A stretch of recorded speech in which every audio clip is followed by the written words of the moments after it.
और गाजीपुर से इस बीच बड़ी खबर मिल रही है। मुख्तार अंसारी की मौत से जुड़ी हुई बड़ी खबर है। 2 घंटे बाद सुपुर्द खाक होगा मुख्तार।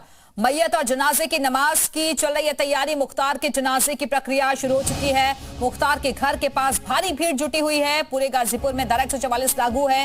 गाजीपुर में डीएम एसपी ने मोर्चा संभाला हुआ है। मोहम्मदाबाद छावनी में तब्दील हो चुका है। तो जनाजे की तैयारियां चल रही है। 2 घंटे बाद सुपुर्द खाक होगा मुख्तार।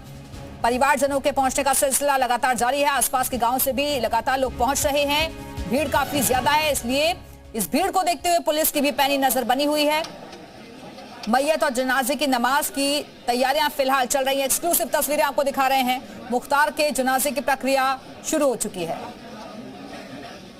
लगभग अब गुस्ल होने के बाद अब ये तैयारी की जा रही है कि लगभग जो 9:30 बजे से पहले जितने लोग फाटक के अंदर मौजूद हैं उनको अंतिम दर्शन करा दिया जाए। और उसके बाद जो बाहर में भीड़ है, अभी एक बार आपको बाहर की भी भीड़ में दिखा लेता हूं। जो यहाँ पर भी भीड़ है, देख लीजिए फाटक के बाहर जो बैरिकेड लगा है उसमें आप देख लीजिए लोगों की यहाँ पर काफी भीड़ है। चारों तरफ लोग हैं जो एक बार फाटक के भीतर जाना चाहते हैं और मुख्तार अंसारी को एक बार देखना चाहते हैं। और ये पूरी व्यवस्था अभी मनु अंसारी भी बाहर आए थे। उन्होंने सीधे तौर पर यहाँ जो बाहर में भीड़ है उसको कह गए हैं कि लगभग 9 से 9:30 के बीच में यहाँ के लोगों को अंदर ले जाया जाएगा। जो फाटक के भीतर लगभग 1000 से अधिक लोग हैं, पहले उनको चेहरा दिखाने के बाद जब वो बाहर आ जाएंगे तब जो बाहर के लोग हैं वो अंदर जाएंगे। उसके बाद जनाजे की प्रक्रिया शुरू होगी। देखिए, ये कुल मिला के ये कहा जा सकता है कि 10 बजे का जो समय निर्धारित किया गया है वो कब्रिस्तान में मिट्टी मंजिल 10 बजे हो जाना है। और इस समय तक ये कहा गया है कि उनके बड़े बेटे अब जो अब्बास अंसारी हैं उनको आने की कोई सूचना यहाँ नहीं है, क्योंकि अभी तक उनको अदालत ने पैरोल नहीं दिया है। ऐसे में जो यहाँ पर उनके छोटे बेटे हैं उमर जो अंसारी हैं वो यहाँ मौजूद हैं। उनके परिजन हैं, मनु अंसारी हैं, उनके जो चाचा अफजाल अंसारी हैं वो मौजूद हैं। और जो कुछ स्थानीय नेता हैं वो भी भीतर गए हुए हैं जो फाटक के भीतर हैं। और बड़े किसी नेता की आने की यहाँ पर कोई संभावना नहीं है। अभी जिस तरह से यहाँ के एसपी ओमवीर सिंह बता रहे थे कि कोई भी वीआईपी मूवमेंट नहीं है।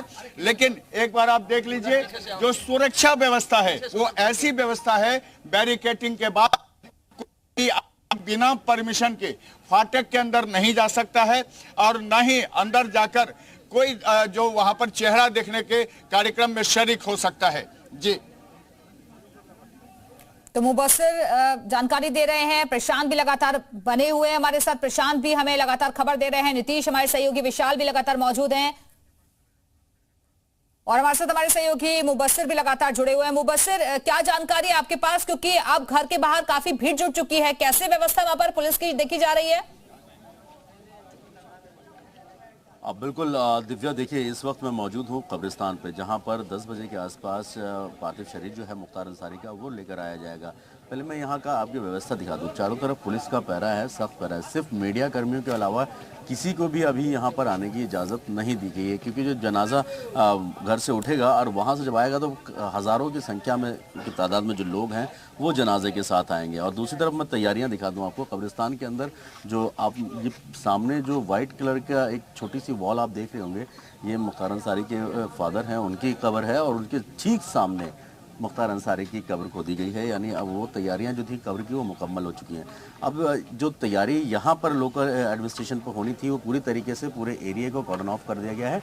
और जो आसपास का जो इलाका है वहाँ से अब किसी भी बाहरी व्यक्ति को आने की इजाज़त नहीं दी गई है। हालांकि जो ये तकरीबन 700 से 800 मीटर का जो स्ट्रेच है जो फाटक से लेकर जहाँ पर मेरे वही सहयोगी प्रशांत जी इस वक्त बता रहे थे कि किस तरीके से वहाँ तैयारियाँ, क्योंकि ये जनाजे को लेकर जो कुछ अरकान होते हैं, कुछ चीज़ें होती हैं जो की जाती हैं। पहले गुस्ल किया जाता है, गुस्ल कराने के बाद फिर जब कफन दफन हो जाता है, कफन के बाद फिर रखा जाता है। जो घर के लोग हैं, बनी रहेगा, वापस आते हैं आपके पास। इस बीच